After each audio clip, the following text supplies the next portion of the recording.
समस्त वानप्रस्थी महानुभाव, धर्म प्रेमी बहनों, भाइयों, बालकों, साथियों, ईश्वर की महान कृपा है जिसकी कृपा के द्वारा ऐसा अवसर प्राप्त होता है। देखो, मनुष्य को अच्छे काम में भाग लेने का अवसर कभी कभी प्राप्त होता है। ये दुनिया जब बड़ी तेजी से दौड़ रही है भौतिकवाद की आंधी में, ऐसे समय में, ऐसी स्थिति में धार्मिक कार्यक्रम में कुछ लोग जो अपना समय निकाल करके आते हैं वो बड़े भाग्यशाली हैं, धन्यवाद के पात्र हैं। भाग्यशाली और धन्यवाद के पात्र हैं। आप कहेंगे इससे लाभ क्या होता है? सज्जनों, सत्संग में आकर के कोई व्यक्ति बैठ जाए और चिंतन करे है, कुछ सोचे, तो हो सकता है उसका कुछ न कुछ सुधार हो जाए, कोई न कोई बुराई छूट जाए। और एक बात कान में पड़ जाए तो जीवन को बदल देती है। एक बात कान में पड़ जाए अच्छी और उसके जीवन में उतर आवे तो जीवन जरा सी देर में बदल जाता है। आचार्य जी फूल सिंह पटवारी की जो बात कह रहे थे वो सत्य है और बड़ी मशहूर है, उसको सब लोग सुनाते भी हैं। पटवारी जी ने तुरंत व्रत ले लिया कि मैं आज से जो है गलत काम ना करूंगा। तुरंत समझ में आ गया, रिश्वत ली, लौटा दी। एक बात आचार्य जी नहीं कह पाए, वो मैं सुनाए दे रहा हूँ। मैं फूल सिंह पटवारी जी जहाँ के थे वहाँ में गया हूँ। उन्होंने 2 गुरुकुल खुलवाए, अपनी संपत्ति सब बेच बाच करके। जब वो रिश्वत लौटा रहे थे लोगों को, लो भाई तेरे से डायरी उठाई, तेरे से ये रिश्वत ली, ये तू वापस ले, ये तू वापस ले। सबको वापस करता चला गया, पैसे तो वापस कर दिए। पर एक व्यक्ति में चौधरी फूल सिंह जी ने, वो व्यक्ति दलित समझो, दलित समझते, उस व्यक्ति में क्रोधवश जूते लगा दिए। उस व्यक्ति में लड़ाई हो गई, चाहे वो रिश्वत कम दे रहा हो या नहीं दे रहा हो, तो उन्होंने जूते लगा दिए। अब उन जूतों को वापस कैसे करें? देखो, बड़ी विचित्र घटना है, ऐसा हर आदमी के दिमाग में नहीं आएगा। तो पैसे तो वापस कर दिए। फूल सिंह पटवारी जी गए उस व्यक्ति के यहाँ, दलित के यहाँ, कि भाई तेरा मेरे ऊपर ऋण है, कर्जा है, मैं उसे चुका नहीं पाया और आज चुकाने आया हूँ। पटवारी जी मेरा क्या कर्जा, मैं तो गरीब आदमी, मैंने तो तुमको कोई कर्जा दिया ही नहीं। तुमने रिश्वत मांगी, मैंने रिश्वत भी ना दी, मेरे पे क्या कर्जा करना, तेरा कर्जा है उसे चुकाऊंगा आज। महाराज क्या है कि मैंने तेरे में कितने जूते लगाए? बस अब मैंने तो गिने नहीं, लगभग 5 जूते मेरे सिर में लगाए थे। पटवारी जी कहने लगे ये मेरा जूता ले और तू 5 लगा मेरे सिर में, तब कर्जा उतरेगा। मैंने कहा महाराज क्या बात करते हो, मैं एक दलित और गरीब आदमी और मैं ऐसा काम कर सकता हूं क्या? मैं ऐसा काम नहीं कर सकता किसी कीमत पर। मैं आपके सिर में जूता लगाऊं? करना, जब तक जूता नहीं लगाएगा तब तक तेरे घर से वापस नहीं जाऊंगा, चाहे मुझे आत्महत्या करनी पड़े। तू ये जूता ले और मेरे सिर में लगा, तब जाऊंगा। और यही काम किया, करवाया उसने। ऐसा आदमी मिलेगा देश में कोई? है जी? ओहो, उस आदमी ने बदल करके और आरी बन करके कितना काम किया है। आज सारा हरियाणा प्रांत जानता है उनको, सारा हरियाणा प्रांत जानता है। ये जो बैठे ना ये पगड़ी वाले, इधर उधर जो बैठे, ये वहीं से आए हैं, इसी प्रांत से जानते हैं। ऐसे बहुत व्यक्ति हुए हैं। वो क्यों हुए? वो सत्संग में आकर के बैठ गए और सुनते रहे, और सुन करके उनके जीवन पर प्रभाव पड़ा, और कोई कोई तो जरा सी देर में बदल गया, तुरंत देवता बन गया जरा सी देर में। एक घटना और कह करके फिर ये गीत सुनाऊंगा आपको। लोग कहते हैं आप गीत नहीं सुनाते। अब मैं गीत कोई ज़्यादा बढ़िया गाना तो जानता नहीं, इसलिए मैं बचता रहता हूँ। लिख देता हूँ। एक जगह प्रचार में थे तो एक लड़का आके कहने लगा तुमने गीत लिखा है, तुम मत गाना, तुम जानते ही नहीं गाना, गाएंगे तो हम। अरे तू सुना देना। बहुत बढ़िया गाता भाई। अब ये कला सबको थोड़ी आती है। अब ये अलका जी गाती है ना, कोई कहे कि तो इनका जैसा गा दो, भाई हमारे बस की बात है नहीं ना, हम पे आवाज़ इतनी न इतने बढ़िया गा सकें। तो ये अलग अलग कला होती है। तो बस सुनो मैं क्या कह रहा था, एक घटना और सुन लो 2-3 मिनट की। आर्य समाज का विद्वान हरियाणा प्रांत में, पानीपत है ना, वहाँ भाषण दे रहे थे। ऐसे ही जलसा चल रहा था। देखो इन उत्सवों से, जलसाओं से बड़ा भारी लाभ हुआ है। बहुत लोग बदले, और हम सब बदले तो प्रचार से तो बदले, सुन सुन करके हम यहाँ सब बदले। तो विद्वान आते थे, उनके द्वारा सुन सुन करके ऐसे बैठ जाते। जैसे ये देखो ये ब्रह्मचारी जो ये सुरेंद्र ने तैयार किए ना, ये भरतपुर से आए। अब ये सुन रहे बच्चे तो और भी हैं, पर उनको क्या मतलब, ये सुन रहे हैं और इनके ऊपर प्रभाव पड़ रहा है। इनमें से पता नहीं कोई भगत सिंह बन सकता है। तो विद्वान भाषण दे रहे थे पानीपत में, और शायद विद्वान का मुझे नाम याद नहीं रहा। वह बैठे लोग सुन रहे थे, वहाँ बैठे सुन रहे थे। तो एक व्यक्ति डाकू बैठा था। एक व्यक्ति डाकू, क्या नाम था उसका, मुगला डाकू पानीपत के आर्य समाज के जलसे में बैठा था।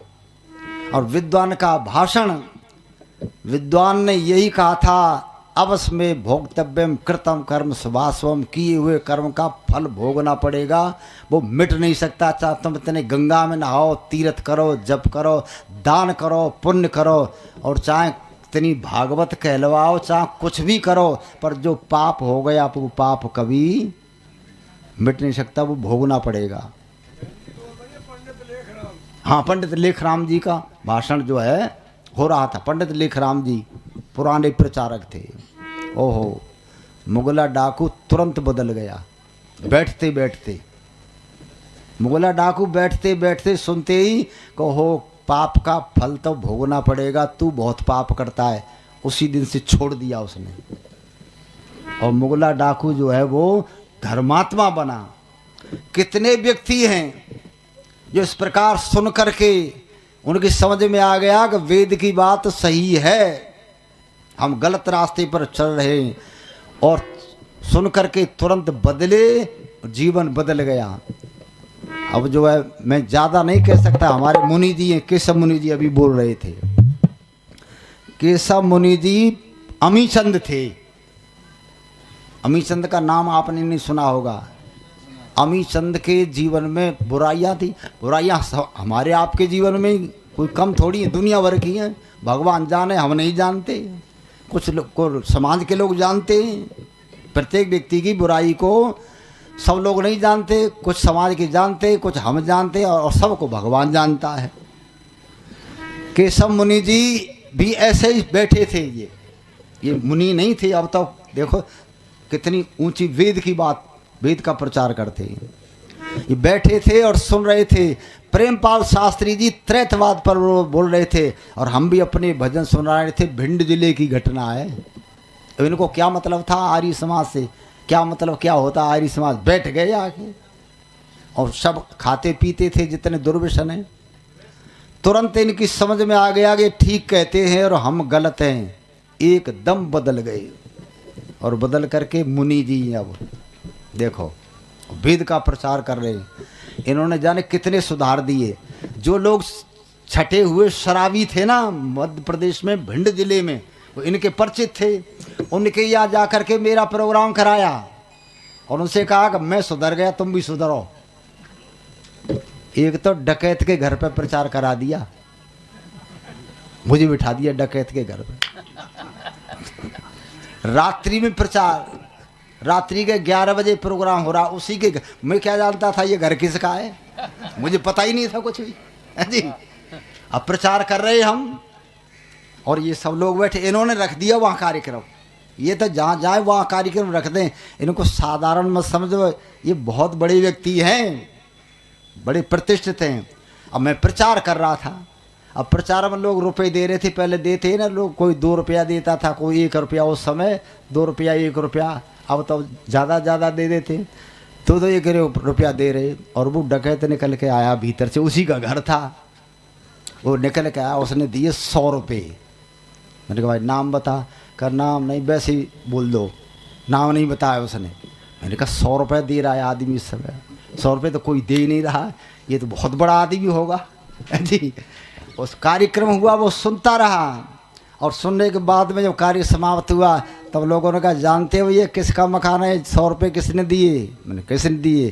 कि बहुत बड़ा डाकू है मध्य प्रदेश का, क्या नाम था वो गाते का मलखान सिंह, मलखान सिंह नाम सुना होगा। बड़े बड़े डाकू लोग चरणों में आ गिरे। मैं ये में गीत इसलिए नहीं सुना, सब लोग सुने। बड़े बड़े डाकू लोग चरणों में आ गिरे और एक डाकू जो कत्ल करके गांव में कत्ल कर देते ना, जो भाग जाते डाकू बन गए। क्या नाम था हमारे मुनि जी का? जगतमुनि। उनको जगत कहते, जगत प्रसाद है जी। और ब्राह्मण, जगन्नाथ ब्राह्मण, ये सुनो मैं वैसे नहीं बता रहा, सच्ची घटना। जगन्नाथ ब्राह्मण डाकू हो गया और डकैतों में चंबल के क्षेत्र में रहा।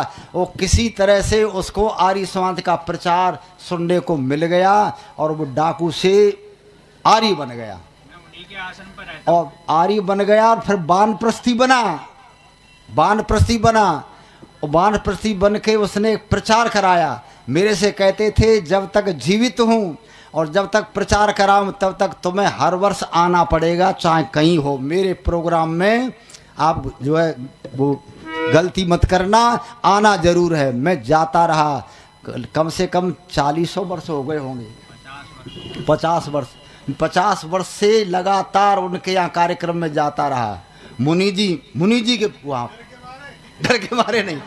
और उन्होंने प्रचार कराया। एक बार जंगल में प्रोग्राम खेत पर रख दिया। उनका खेत था गांव से ऐसे जैसे हमारे यहाँ जो अस्पताल बना है वहाँ खेत, पीपल का पेड़, कुआं और उनका खेत, वहाँ पंडाल लगा दिया जंगल में। अब आचार्य प्रणव शास्त्री जी हम दोनों गए प्रचार को, तो प्रणव जी कहने लगे कहाँ है? मैंने कहा वो तंबू लग रहा है। करे ये जंगल में क्या मतलब, किसी गांव में प्रोग्राम रखते? मैंने जंगल में रख दिया जंगली आदमी ने चलो देखते हैं क्या होता है। यहाँ कौन आएगा? ओहो, जब कार्यक्रम हुआ तो और शुरू हुआ, आवाज़ लगाई तो ऐसे लोग आए जैसे रेल आकर के खड़ी हुई है, सवारी उतर करके एकदम आए, पंडाल भर गया। प्रणव जी कहने लगे ये क्या? मैंने कहा इसके डर के मारे आ रहे, ये डाकू है। और देखो भर गया जंगल। प्रचार हुआ, वर्षों तक प्रचार कराया और वो अब तक कराते रहे। अपनी जो जमीन थी वो जमीन आश्रम के लिए दे गए, ये आश्रम बनाओ, आर्य समाज का यज्ञशाला बनाओ। उस यज्ञशाला बनाई और यज्ञशाला का उद्घाटन करने के लिए मुझे बुलाया। मैं कोई नेता थोड़ा था। उद्घाटन करने के लिए कब बुलाया? जब ये कोरोना चल रहा था ना, जिस दिन वो लॉकडाउन हुआ ना, उससे 4 दिन पहले मैं वहीं था। ये मुनि जी थे, आश्रम बनाया, यज्ञशाला बहुत बड़ी बनी है। अब वो उस आश्रम पर ये मुनि जी रहते हैं, ये मुनि जी रहते हैं। वो तो गुजर गए, मुनि जी रहते हैं। और प्रतिदिन हवन होता है और उसने हवन में क्या कहा? ये आहुति दी जाती है ना घी की, कितनी लिखी है, कितने मासे की? उतने मासे की चम्मच बनवाई, इतना इतना ही घी आना चाहिए जितना स्वामी जी ने लिखा है। अब रोजाना हवन करते तो लगभग 6 किलो घी, जगतमुनि वानप्रस्थ आश्रम पर 6 किलो घी रोजाना, महीने में 6 किलो घी महीने में लगता है। और ये वानप्रस्थी कराते, मांगते किसी से है नहीं, आज तक किसी से मांगा नहीं, अपने आप घी दे जाते लोग। 6 किलो हर महीने घी और 1 क्विंटल सामग्री, गिरिराज जी 1 क्विंटल सामग्री महीने में और 6 किलो घी। ये मुनि जी वहाँ आश्रम पर रहते, प्रचार करते और ये रोजाना कार्यक्रम होता है, भाग लेते लोग। इतना प्रभाव सत्संग से। एक डाकू क्या से क्या बन गया और सज्जनों कितनों को बना जाएगा। ये उत्सव जो है, अब लोग यह कहेंगे आर्य समाज का उत्सव हो रहा है, हम ना जाएंगे, क्या करेंगे, न ये देवी को माने, न देवता को माने, न धर्म को माने, न कर्म को माने, न पूजा को माने, न तीर्थों को माने, न भागवत को माने, ये कछु को ना माने, वो आर्य समाजी। हम मानते नहीं, पर हम जानते हैं और लोगों का दिल बदलते हैं, दिल बदलते हैं। तो बदल जाओ, बढ़िया बन जाओ। और सुनो, जब तक आर्य समाज की बात, वेद की बात न मानोगे, तब तक न तो घर बढ़िया बनेंगे, न परिवार बढ़िया बनेगा, न गांव बढ़िया बनेगा, न देश बढ़िया बनेगा। गांव का, घर का, परिवार का सुधार चाहो तो वेद की मर्यादाओं को अपनाओ। और ये नहीं कि सबको अपना ले भाई, सारी सब ना अपने तो कुछ थोड़ा बहुत तो 1/4 है जी, और उससे और कम चाहे। जितना जितना समझ में आ जाए उतना उतना सुधार करो। देखो बहुत बढ़िया बात हम लोग कहते, गोस्वामी तुलसीदास जी महाराज ने लिखा था, गगन चढ़े रज पवन प्रसंगा और कीचय मिले नीच जल संगा, हान कुसंग सुसंगत लाऊ लोको वेद विदित सब काऊ। देखो हवा का साथ करके धूल ऊपर उड़ जाती है, गगन चढ़े रज पवन प्रसंगा, हवा का साथ करके धूल ऊपर उड़ चली जाती है। और वही धूल पानी का साथ करके बरसात होती है तो कीचड़ में आ जाती है। ऐसे सत्संग से लाभ और कुसंग से हानि, ये हमने खूब देखा है और जो है खूब परखा है। एक गीत सुना दूँ आपको, बहुत दिन पहले लिखा था, बस फिर जो है आगे का कार्यक्रम सुनोगे। विद्वान लोग ये कहते होंगे अपने गांव में बुलाया, हमारा नंबर ही नहीं आने दे रहे खुद में बोल रहे। और सुनेंगे आप लोगों को भी जो है, एक गीत सुन लो, बहुत दिन पहले हमने लिखा था। और वो गीत आपको बता दूं, मैं मैजिक लालटेन से प्रचार करता था पहले, पर्दा लगा करके सिनेमा का जो कार्यक्रम हमारे गांव में तो किशोर लाल जी का हुआ ना, तो पर्दा लगा के सिनेमा का कार्यक्रम करता था। मैं वो सामान खरीदने दिल्ली में गया, वो सामान कहीं मिलता नहीं था, उसका दिल्ली में मिलता था। मैं चांदनी चौक बाज़ार में सामान खरीदने गया तो जा रहा था भीड़ में। दिल्ली में चांदनी चौक बाज़ार में रहती है भीड़, बहुत बहुत भीड़ रहती है। जब जा रहा था तो सामने से एक लड़का आया, एक लड़का कपड़ा बढ़िया पहने हुए, स्वस्थ, बड़ा सुंदर, और मेरे सामने आके कहने लगा, बाबूजी 2 पैसा दे दो। मैंने देखा बड़ा सुंदर और स्वस्थ और 2 पैसे मांगता है। भीख मांगने में संकोच नहीं हो रहा। तो मैंने एक बात कही, मैंने तू कपड़े से, चेहरे से बढ़िया घर का मालूम पड़ता है और 2-2 पैसे को हाथ फैलाकर भीख मांगता है। भीख मांगने में शर्म नहीं आती तेरे को? मजदूरी कर, 2-4 रुपये रोजाना कमा लेगा, पर भीख मांगता है तू। चेहरे से मालूम पड़ता है बढ़िया लड़का। कहने लगा बढ़िया था तब था, अब नहीं हूँ। मैंने कहा बढ़िया कैसे था और अब क्यों नहीं, ये बता दे। कहिया ना बताऊंगा। मैंने क्या मांग रहा है तू? 2 पैसे। मैंने निकाला, 1 रुपया मेरी जेब में खुला पड़ा था। मैंने कहा 1 रुपया दे दूंगा, तो ये बता भिखारी बना कैसे? उसने कहा वैसे दे दो, पूछो मत। मैंने कहा बता दे तब तेरे को दूंगा। उस बच्चे ने 1 रुपये की लालच में आकर के सारी कहानी बताई कि मैं भिखारी ऐसे बना हूँ। मैं सुन करके चला गया। नया वहाँ सारी समाज में दिल्ली में ठहरा था। मैं गया, मैं कागज रखता था, पेन रखता जेब में। मैंने उसकी कहानी सुन करके उस पर गीत लिखा, बहुत दिन पहले लिखा, बहुत लोग गाते हैं, उसको आपको सुनाई दे रहा हूँ। देखो क्या से क्या बन गया। मेरे दुष्कर्मों से मुझको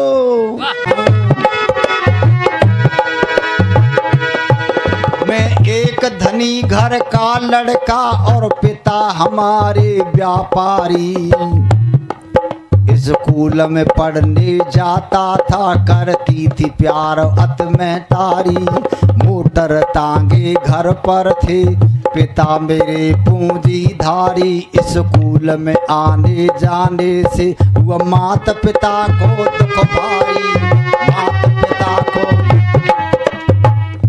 लड़का कहने लगा बाबूजी मैं धनी घर का लड़का था, पिता व्यापारी थे, मैं अकेली संतान, अकेली संतान। माँ का प्यार था, पिता का प्यार था, पढ़ने जाता था स्कूल में। जब स्कूल में जाता था, स्कूल की दूरी 2 फरलांग थी। अब फरलांग तो नहीं जानते, आधा किलोमीटर समझ लो, इतनी दूरी थी। बस्ता लेकर के कंधे पर रख करके जब स्कूल में जाता तो रास्ते में एक सड़क थी, सड़क पार करनी पड़ती थी, सड़क पर सवारी दौड़ती थी। मेरी माँ को चिंता हुई, लड़का जाता है सड़क पार करता है, किसी सवारी से टक्कर लग गई तो कोई मर न जाए, एक ही लड़का है। माँ को चिंता हुई तो माँ ने मेरे पिताजी को बुला के बिठाया और कहा स्कूल जाने से रोक दो, मैं ना भेजूंगी, सड़क पार करते समय खतरा है, एक ही लड़का है। तो पिताजी कहने लगे हम व्यापारी हैं, लड़का बिना पढ़ा लिखा कोई काम का नहीं, लड़के को पढ़ाना है, लड़के को पढ़ाना है, तो पढ़ाओ पर स्कूल मत भेजो। कहा फिर कैसे करें, कैसे पढ़ेगा? कहा सुनो, पत्नी ने कहा मास्टर को घर ही बुलाओ, घर ही पढ़ा दिया करेगा। तो क्या किया, दोनों ने मिलकर सलाह करी, घर पर ही पढ़ने बिठलाया। ममता की मारी माता ने ट्यूशन पर मास्टर बुलवाया। अब तो आजादी मिली मुझे, आयु में कड़ा हो आया, बद चलन बराबर बालों की, बद सोबत ने रंग दिखलाया, बद सोबत ने रंग दिखलाया। स्वांग सिनेमा शराब उड़ते करने लगा मनमानी, बाबूजी मेरी सुन लेना अजब कहानी, बाबूजी मेरी सुन लेना।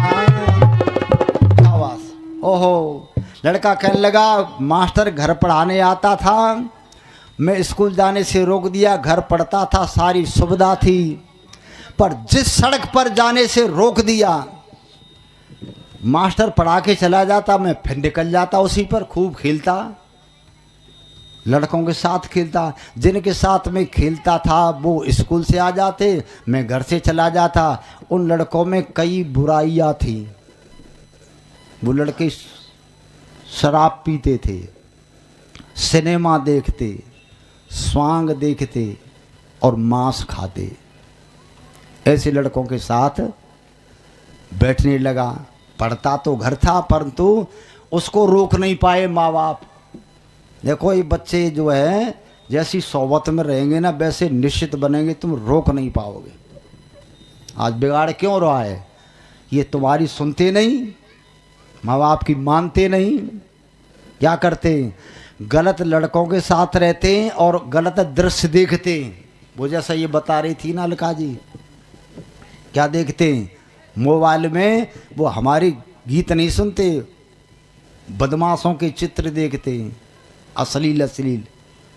तो कब मैं उनके साथ खेलने कूदने लगा, माँ बाप का प्यार नहीं था और जो है मैं आगे बढ़ता चला गया। फिर सुनो आगे क्या हुआ, शराब सुल्फा करन लगा मनमानी। तो आगे लिखा है, आगे कहता है माँ बाप का अंधा प्रेम देख मैं नहीं किसी से था डरता, दिन रात गली बाजारों में मटर गश्त करता फिरता, पैसे की मुझ पे कमी नहीं, हर समय जीव भरता फिरता, दिन भर गंदे गाने गाता, कभी वेश्या के घर जा मरता, वेश्या के घर।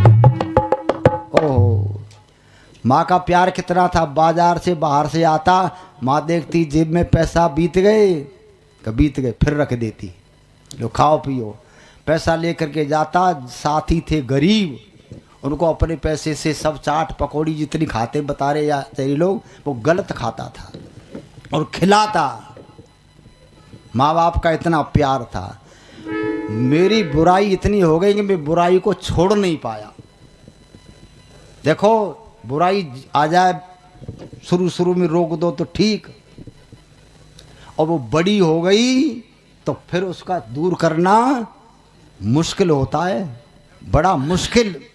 आगे चल करके उसको तुम छुड़ा नहीं पाते, बहुत से लोग नहीं छोड़ पाते हैं, परिपक्व हो जाती है, उसको पहले ही छोड़ दो तब तो छूट जाएगी। कैसे? हमारे गुरुजी एक दलील दिया करते थे, उसे सुना दूँ आपको। वो कहते थे एक गांव में एक औरत बहुत लड़ने वाली, जिससे लड़ाई शुरू कर दे तो बिना पैसे का मेला दिन भर देखता रहो, बंद ही ना हो। सारा मोहल्ला परेशान कि भाई इसने नाक में दम कर रखी, भगवान इसकी मट्टी समेट ले कभी न कभी।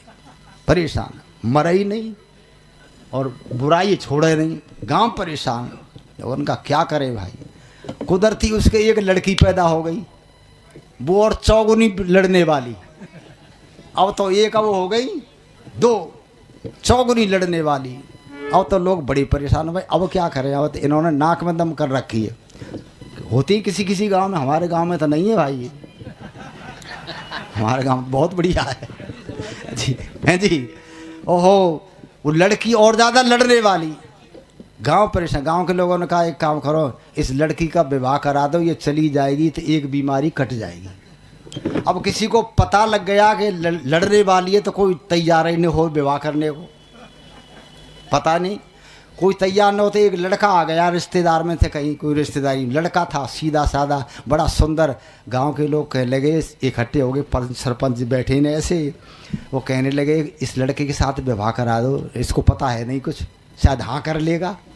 लड़के से कहा तेरा विवाह हुआ कि नहीं? तो महाराज ना हुआ, कोई पूछ ही नहीं रहा है आजकल, तो तेरा विवाह करा दें, बड़ी कृपा हो। लड़की देख, लड़की थी सुंदर, पर ये पता नहीं वो लड़के को ये लड़ने वाली है। लड़के ने कहा बहुत बढ़िया।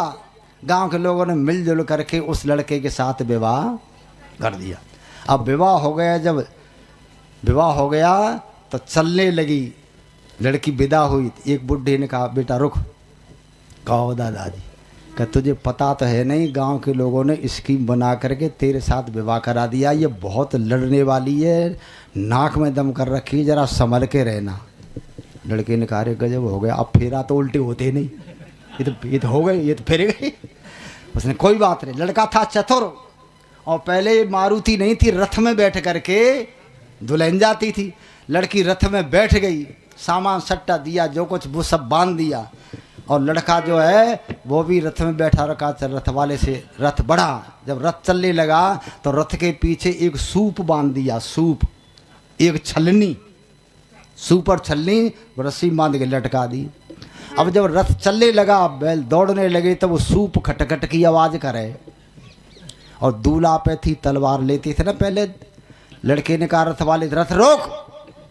कहा क्यों? रुक। उतरा और सूप को पकड़ा, खोला, और कहा नालायक कहीं के, हम विवाह करके ले जा रहे हैं, तू खटखट करता है, शर्म नहीं आती? और सूप काट के फेंक दिया।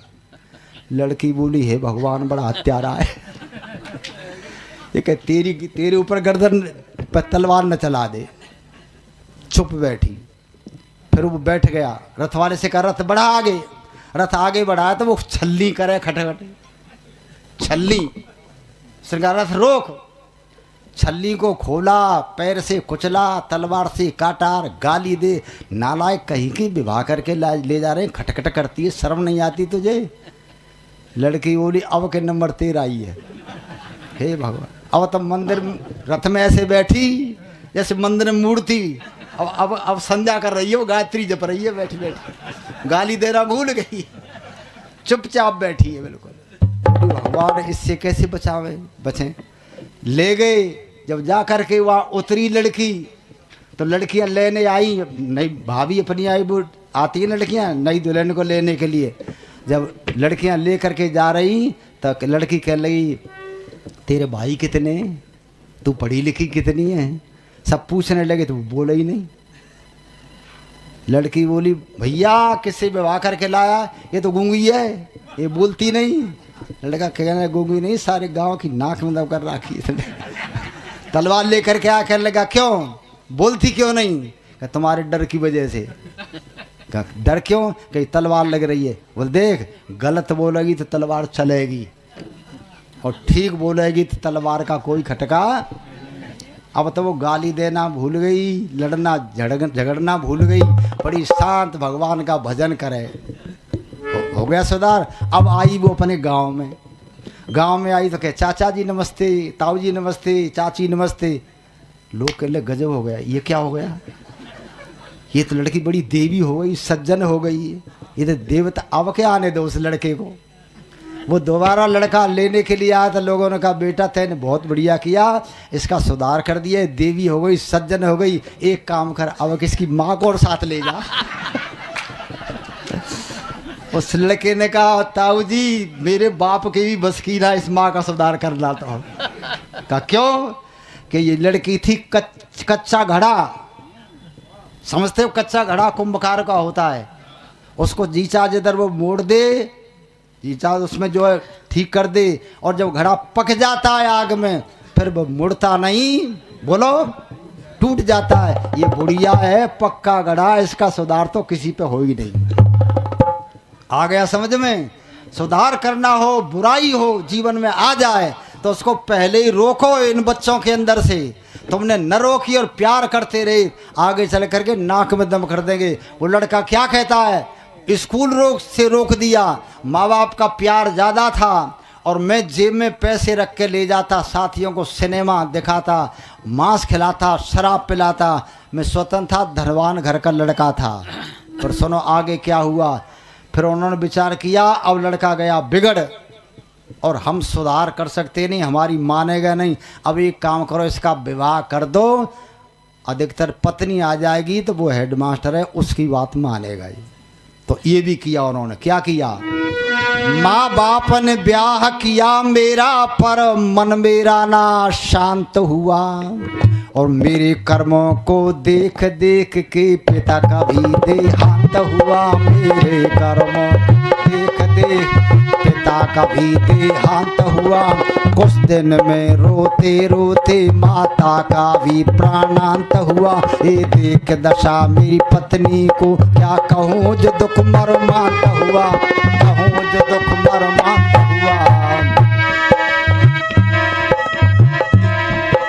हाथ जोड़ करके मुझसे यो बोली मीठी बानी, बाबूजी मेरी सुन लेना अजब कहानी, बाबूजी मेरी सुन लेना अजब कहानी। मेरे दुष्कर्मों से मुझको मिल गई भीख निशानी, बाबूजी मेरी सुन लेना अजब।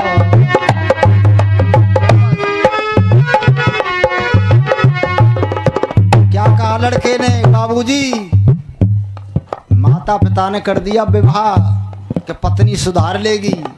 ओह मैं पत्नी के कहने को कहाँ मानता था। थोड़े दिन के बाद मेरे पिता का देहांत हो गया, कुछ देर के बाद माँ का भी देहांत, माता पिता दोनों खत्म, और मेरे में आ गए सारे ऐब।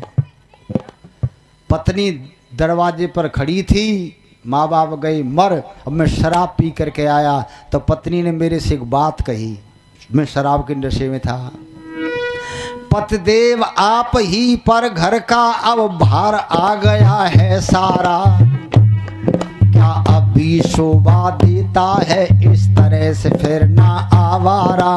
सुनकर क्रोध हुआ मुझको, पत्नी को डंडों से मारा, अपनी माँ की देख दुर्दशा रोया बच्चा बेचारा। पत्नी कहती थी माँ बाप मर गए और तुम आवारा घूमते हो, इस घर का क्या होगा, घर का ख्याल रखो। का बाबूजी पत्नी बात तो बढ़िया कहती थी पर मैंने शराब पी रखी थी, उसकी बात मुझे अच्छी न लगी। मैंने डंडा उठाया और पत्नी को पीटना शुरू किया कि मुझे पढ़ाती है, मैं पत्नी को जब पीटता था उसकी गोद में छोटा सा बच्चा था मेरा, वो गोद में लगा था, वो डंडा की तरफ बच्चे को कर देती थी अपने बचने के लिए बच्चे को। तो मैंने ध्यान नहीं दिया, शराब के नशे में था। क्या किया सुनो, पतदेव आप ही पर घर का अब भार आ गया है सारा, क्या अब भी शोभा देता है इस तरह से फिरना आवारा। सुनकर क्रोध हुआ मुझको, पत्नी को डंडों से मारा। अपनी माँ की देख दुर्दशा, रोया बच्चा बेचारा। उसको भी हाथ पकड़ मैंने धरती के ऊपर दे मारा। बाबूजी इन हाथों से खुद मार दिया प्राणन प्यारा, मार दिया प्राणन प्यारा। बाबूजी इन हाथों से मार दिया। ओह बाबूजी पता नहीं रहा, शराब के नशे में बच्चे को पकड़कर पत्नी की गोद से जमीन पर पछाड़ दिया और वहां पहुंचा दिया जहां मेरे माँ बाप चले गए थे। लड़का खत्म। पत्नी रोती थी, ये क्या कर दिया। अब बच्चा लौट के तो आ नहीं सकता। मेरे को होश जब आया, जब लड़का मर गया, तब नशा उतरा, ये क्या कर दिया। मदिरा परदारा में फंस के और बन बैठा था मैं अंधा।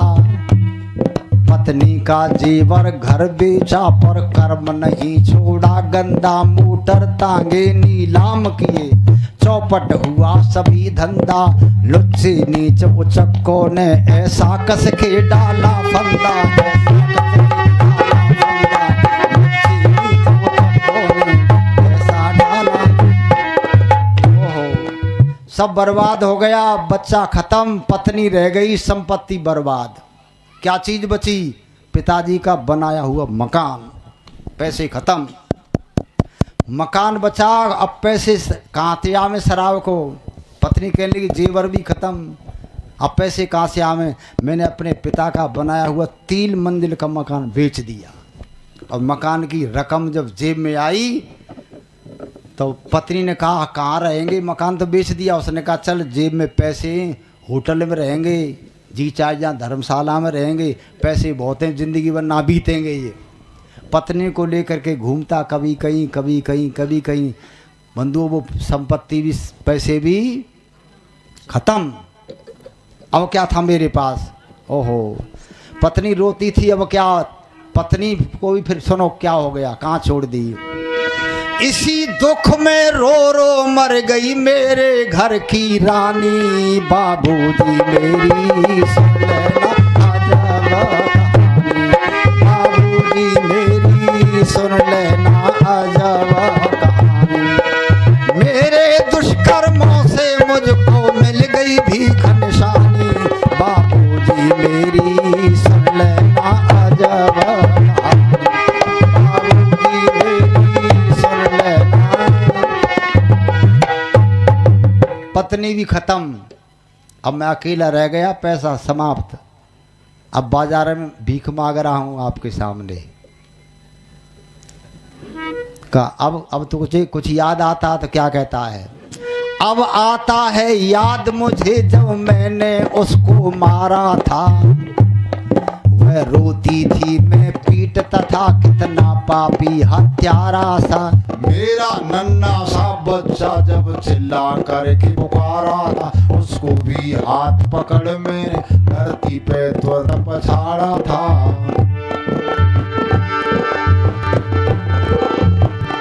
सब झर जेवर बर्बाद किया, कहाँ ठिकाना था मेरा। गंगा और कंगाल देख स्वार्थी मित्रों ने मुँह फेरा। बाबूजी ऐसे पापी को कहाँ मिले जगह, अब बतलाओ अच्छा होगा मेरे बाबूजी। 2-1 पैसे दे जाओ, 2-1 पैसे दे जाओ। लिखता है नरदेव देश में ऐसी बहुत कहानी। बाबूजी मेरी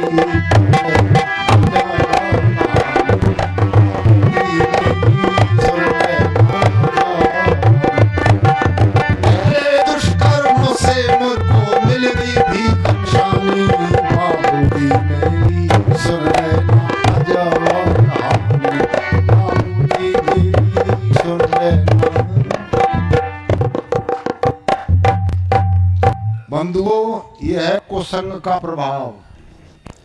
बच्चों को स्वयं कुसंग से बचो, और अच्छा सत्संग कार्यक्रम कहीं होता हो तो मेहनत करके परेशानी उठ करके जाओ, आकर के जाओ। और कुसंग होता है और इनाम मिले तब भी मत जाओ, तब भी मत जाओ। सुधार तभी होगा। ये कार्यक्रम इसलिए रखे जाते हैं कि इन कार्यक्रमों से पता नहीं किसका जीवन सुधर जाए, कौन बन जाए। और ज्यादा तो बनेंगे नहीं भाई, देश तो सुधर नहीं सकता हम पे, पर कोई एक गांव में से एक ही सुधर जाए। दयानंद अकेला ही तो था, दुनिया में हलचल मचा गया। इस उद्देश्य को लेकर के कार्यक्रम कराए जाते हैं। आपने बड़ी शांति से कार्यक्रम सुना, समय मैंने ज्यादा ले लिया, क्षमा चाहता हूँ।